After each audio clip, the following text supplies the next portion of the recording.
ସମସ୍ତଙ୍କୁ ଉତ୍କର୍ଷ ଓଡ଼ିଆ କାର୍ଯ୍ୟକ୍ରମକୁ ସୁସ୍ୱାଗତମ୍। ଆଜି ଆମେ ସହଯୋଗାତ୍ମକ ଶିକ୍ଷଣ ସୋପାନର କାର୍ଯ୍ୟପତ୍ରିକା 1 ବିଷୟରେ ଆଲୋଚନା କରିବା। ଏଥିରେ ଗୋଟେ ଆମର ପଦ୍ୟଟେ ଦେଇଛି, ସେ କବିତାଟେ, ସେଟାকে ପଢ଼ିକିନା ତଳେ ଆମର ପ୍ରଶ୍ନ ଯାହା ଦେଇଛି ତାର ଉତ୍ତର ଆମେ ଲେଖିବା। ପ୍ରଶ୍ନ ଦେଖିବା। ପ୍ରଶ୍ନ ଦେଇଛି ପ୍ରଥମେ ପିଲେ ତଳ ଶବ୍ଦ ଗୁଡ଼ିକୁ ଲେଖିବା, ଯାହା ଦେଇଛି ତାହା ହିଁ ଲେଖିବା। ସ୍ୱର, ବୋହୂ, କାନ୍ଧ, ବନ୍ଧ, ରୁମାଲ। ତାପରେ ପ୍ରଶ୍ନ ପଢ଼ିକିନା ଉତ୍ତର କରିବା।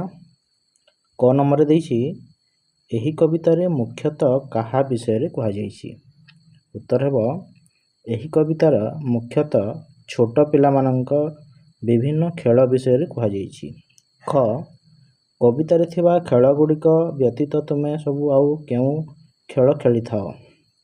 ବାଡ଼ିଡିଆଁ, ଅନ୍ଧପୁଟୁଳି, ହୁମ ବଉଳି, ଗୋ ଘରାନୀ ଏଇଭଳି ହେବ। ଗ ଏହି କବିତାଟିରୁ ଆମେ କ'ଣ ଶିଖିଲେ? ଏହି କବିତାଟିରୁ ଆମେ ସମସ୍ତେ ଏକତ୍ରିତ ହୋଇ ଖୁସି ମନରେ ଖେଳ ଖେଳିବା ଶିଖିଲେ। କବିତାଟିର ନାମ ଦିଅ। କବିତାଟିର ଆମେ ନାଁ ଦେଇପାରିବା ପିଲେ ମୋ ପିଲାବେଳର ଖେଳ ବା ମୋ ପିଲାବେଳ